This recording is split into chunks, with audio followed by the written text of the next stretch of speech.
Hello everyone, welcome back to Club Education. आज के इस वीडियो में हम लोग क्लास 12 का बहुत ही important chapter that is molecular basis of inheritance का कुछ मस्त इंपॉर्टेंट एमसीक्यू को देखेंगे, जो कि आपके upcoming Jharkhand para medical examination के लिए बहुत ही ज़्यादा इंपॉर्टेंस रखता है। So without any further delay चलिए इस वीडियो को शुरू करते हैं। दोस्तों, आपकी स्क्रीन पर पहला क्वेश्चन दिख रहा है। क्वेश्चन कह रहा है who presented the double helix structure of DNA, यानी कि डीएनए की संरचना का द्विकुंडलीय नमूना किसने प्रस्तुत किया था। So the option number A is Mendel, second है आपका जेम्स वाटसन एंड क्रिक, और डी है ग्रिफिथ, और सॉरी डी है मॉर्गन, और सी आपका ग्रिफिथ।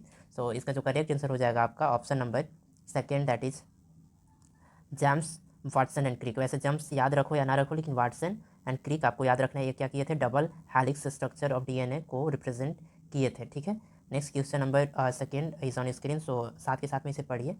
क्वेश्चन कह रहा है the moles present of adenine in double standard DNA is 20, what will be the mole present of cytosine in the DNA. यानी कि देखिए आपका क्या दिया हुआ है, एडानिन दिया हुआ है कितना, 20 दिया हुआ है, और पूछ रहा आपका साइटोसिन का यानी कि सी का। तो ये आपको बताना है।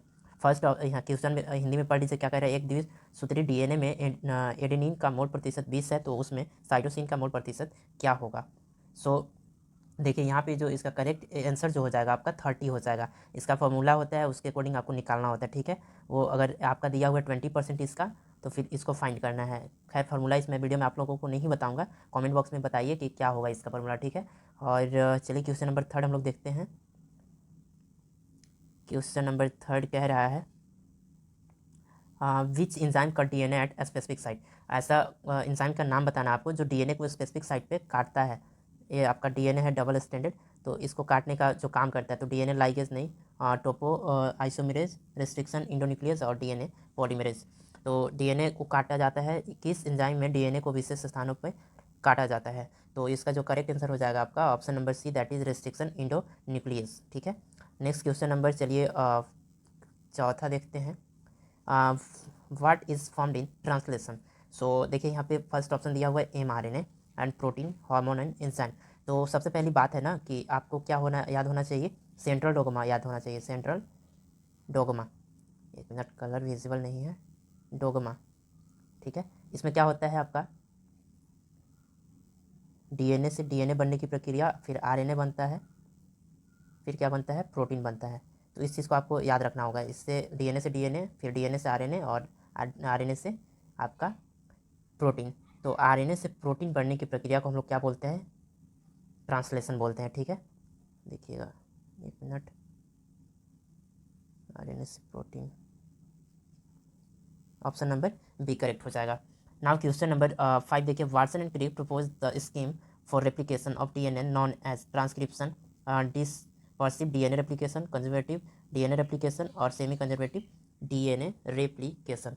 सो देखिए ये जो आपका वाटसन एंड क्रिक थे, प्रपोज किए थे scheme for application sorry replication of DNA is known as क्या चीज़, semi conservative replication of DNA. ठीक है, नेक्स्ट क्वेश्चन नंबर 6, एक मिनट इसे जूम करते हैं ताकि विजुअल प्रॉपर रहे,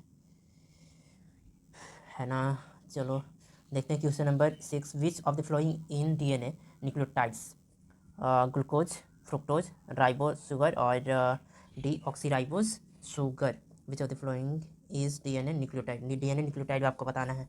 तो इसमें जो करेक्ट आंसर हो जाएगा आपका option number D, that is D oxyribose. RNA में क्या होता है, आरएनए आरएनए में होता है राइबोज न्यूक्लिक एसिड, राइबोज, और ये क्या है आपका डीऑक्सीराइबोज शुगर, इसमें होता है डीएनए में।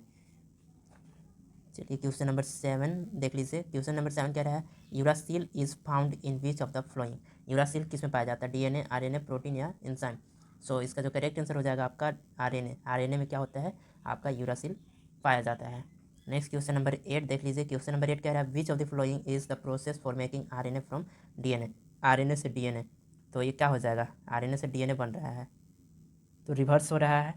तो क्या हो जाएगा इसका 8वां क्वेश्चन है, निम्नलिखित में से कौन सा डीएनए से आरएनए के निर्माण की प्रक्रिया को, तो इसका जो ट्रांसक्रिप्शन है ऑप्शन करेक्ट हो जाएगा। ठीक है, नेक्स्ट क्वेश्चन नंबर 9 देखिए। क्वेश्चन नंबर 9 कह रहा है which of the following which enzyme joins together the discontinuously synthesize DNA fragment. First option DNA polymerase, DNA ligase, restriction endonuclease, और फिर टोपो आइसोमेरेज। तो इसका जो करेक्ट आंसर हो जाएगा डीएनए लाइगेज से जोड़ने का काम करता है, ठीक है। डिसकंटिन्यूसली सिंथेसाइज डीएनए फ्रेगमेंट को एक दूसरे से जोड़ता है।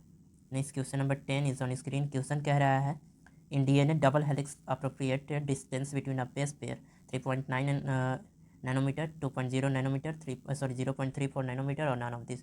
तो इसका जो करेक्ट आंसर है आपका option number C, that is 0.34 nanometer द्विकुंडलीय है। नेक्स्ट क्वेश्चन नंबर आपका 11। क्वेश्चन नंबर 11 देखिए क्या कह रहा है, which of the following is purine. तो थाइमिन, यूरासिल, साइटोसिन और adenine.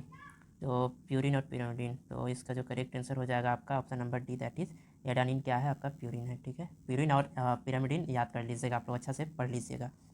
Next question, what is the distance between two standard DNA. दो स्टैंडर्ड डीएनए के बीच का क्या डिस्टेंस होता है। सो बहुत ही ईजी आंसर है इसका, दैट इज़ 2.0 नैनोमीटर डिस्टेंस होता है in between the two standard of DNA. खैर ये अगर पीडीएफ आपको चाहिए तो आप टेलीग्राम चैनल ज्वाइन कर सकते हैं, that is Eklavya education, Eklavya education. और अंतिम में मैं यही कहना चाहूँगा कि अपनों के साथ से और अपने माँ बाप के आशीर्वाद से कुछ कर दिखाओ ऐसा कि दुनिया करना चाहे आपके जैसा। एग्ज़ाम्स का ज़्यादा दिन बाकी नहीं है, नोटिफिकेशन जैसे ही आता है तब तक मैं आपको बता दूंगा कि कब नोटिफिकेशन आ रहा है, लेकिन तैयारी आप लोग ज़ोरों शोरों से करते रहिए और आपका जो भी ड्रीम कॉलेज है उसको एक बार